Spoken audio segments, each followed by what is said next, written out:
네, 요즘 치과에 간다 하면 임플란트 때문인 경우가 상당히 많습니다. 노년층뿐만 아니라 젊은 층도 상당히 많더라고요. 네, 제 주변에도 치아에 중형차 한 대를 얹었다 이렇게 말씀하시면서 임플란트를 여러 개 한 분도 계시거든요. 네, 고가인데도 불구하고 여러 사람 입에 오르내리는 건 그만큼 관심이 매우 높다는 얘기일 텐데, 그래서 오늘 우리 집 주치의에선 임플란트에 대한 궁금증을 풀어보겠습니다. 네, 런던 치과의 한원섭 원장님 자리하셨습니다. 안녕하십니까? 안녕하십니까? 안녕하세요.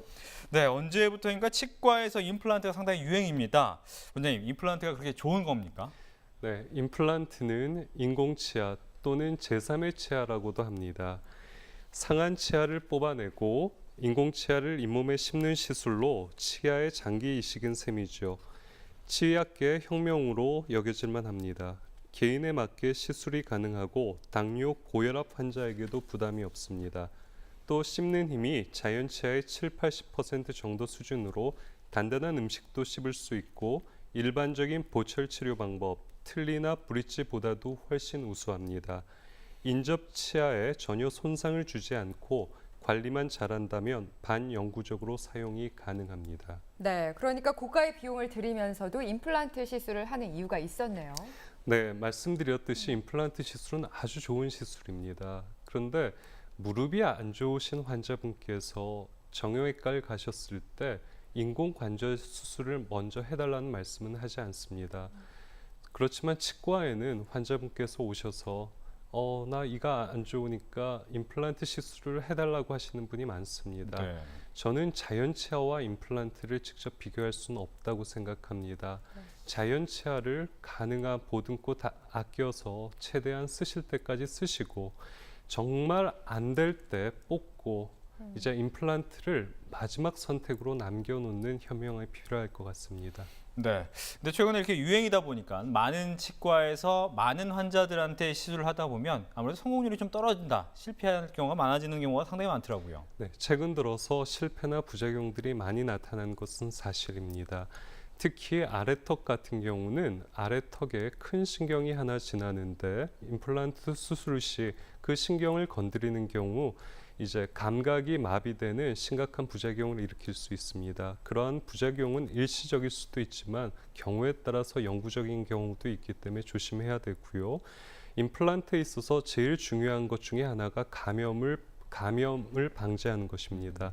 경우에 따라서 50대, 60대 여자 환자분의 경우에는 골다공증 약을 드시는 경우가 있는데 그러한 약은 임플란트가 뼈에 붙는 것을 방해할 수 있습니다. 그러한 경우에 심각한 문제를 일으키는 경우도 있습니다. 네.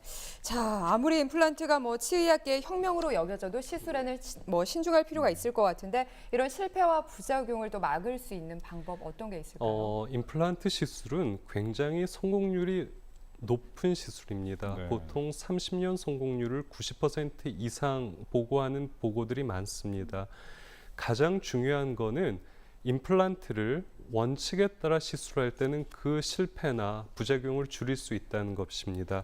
그래서 제가 3G 임플란트를 소개해 드리고자 합니다. 네, 3G라고 얘기를 해주셨는데 최근에 3D 영화는 좀 많이 유행을 하고 있지만 3G 임플란트는 처음 듣습니다. 새로 개발된 임플란트 시술법을 말하는 건가요? 아닙니다. 3G라는 것은 좋은 치과 의사가 좋은 임플란트를 갖고 좋은 환자한테 시술할 때 부작용이나 실패를 최소화할 수 있다는 것을 의미합니다. 네, 언뜻 들으면 당연한 이야기 같은데 이 3G 임플란트에 대해서 하나하나 자세하게 짚어주시죠. 네, 3G 임플란트 첫 번째 좋은 치과 의사는 마음이 따뜻한 치과 의사입니다. 환자의 치아 하나하나를 의사 자신의 치아처럼 소중하게 간직하고 아낄 수 있는 마음의 치과 의사라면 임플란트도 맡길 수 있을 것 같습니다. 거기에 더 경험이 많은 치과 의사라면 정말 내가 할 것과 내가 하지 않을 것을 구분할 수 있어서 실패를 줄일 수 있을 것 같습니다. 네. 네, 주변에 동네 같은 경우에도 치과 한두 군데 없는 곳이 없기 때문에 네. 어떤 치과를 가야 될까 상당히 궁금합니다. 좋은 치과 의사 어떻게 좀 기준을 좀 제시를 해주시면 좋을 것 같은데. 제일 좋은 치과 의사라면 지금 현재 치료하시는 주치의 선생님께서 임플란트를 하실 수 있다면 그 치과가 제일 좋은 치과입니다. 믿고 맡길 수 있는 선생님한테 맡기시면 실패하는 일이 적습니다.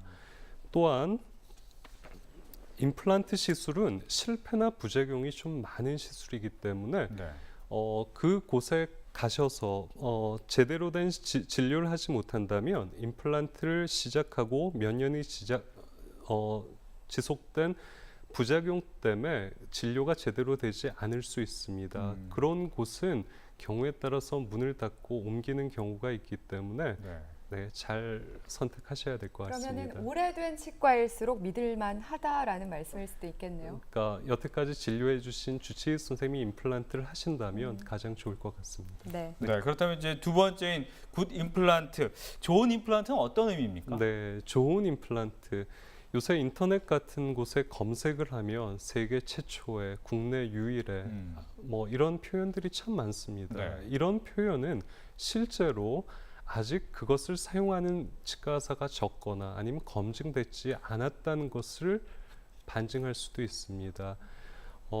제일 중요한 거는 국내에서 지금 시판되고 있는 임플란트는 모두 식약청 허가를 받은 임플란트입니다. 결코 나쁜 임플란트가 있을 수 없습니다. 단지 조금 좋은 임플란트는 있을 수 있습니다.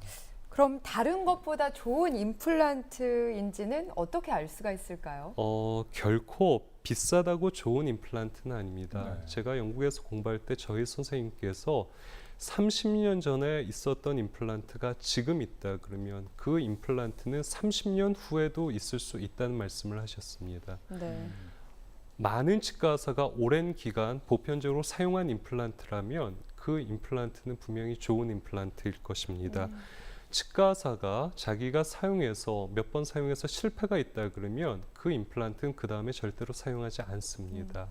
또한 어떤 통계적으로 30년 성공률이 90몇 % 이런 통계적인 자료가 있다 그러면 더욱더 믿을 수 있는 임플란트가 될 것 같습니다. 그렇군요. 네.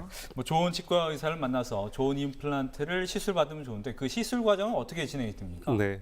임플란트는 1차 수술, 2차 수술, 그리고 보철물 제작으로 나뉘어집니다. 만약 1차 수술만 할 경우에는 1차 수술 시에 임플란트의 뿌리 부분을 식립합니다.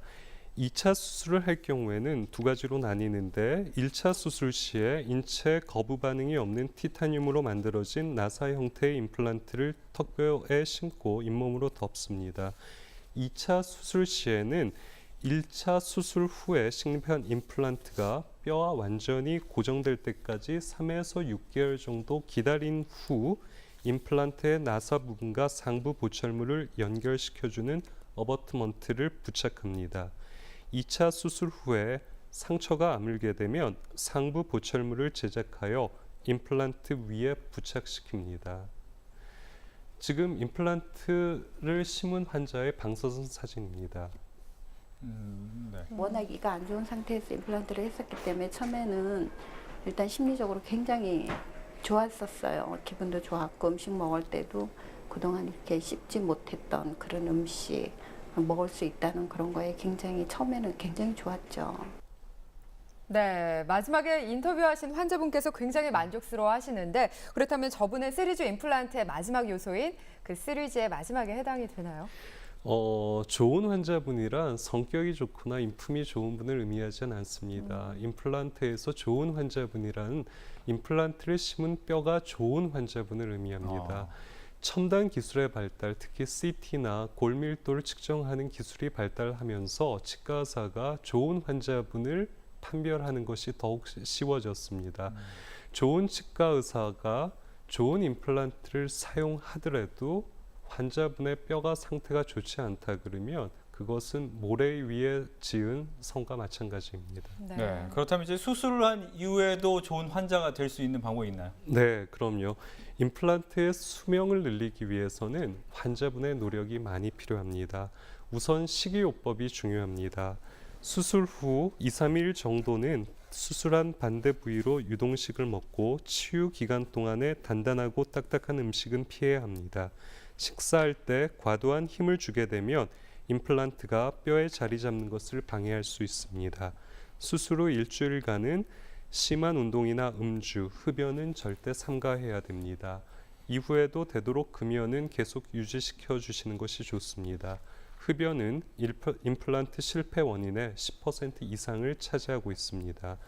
또 자연 치아를 가꾸듯이 입솔질에 신경을 써주셔야 되고, 또한 치과를 1년에 한두 번 정도 방문하셔서 정기 점검 받는 것을 잊지 마셔야 됩니다. 네, 네. 오늘 뭐 3D 임플란트란 좋은 말씀을 들었습니다. 좋은 의사, 그리고 좋은 임플란트, 그리고 좋은 환자까지 이 3박자가 잘 맞아야 실패하지 않는 임플란트가 태어나는 것을 명심하시면 좋을 것 같습니다. 네, 오늘 임플란트에 대해서 도움 말씀 주신 런던 치과의 한원석 원장님 감사합니다. 감사합니다.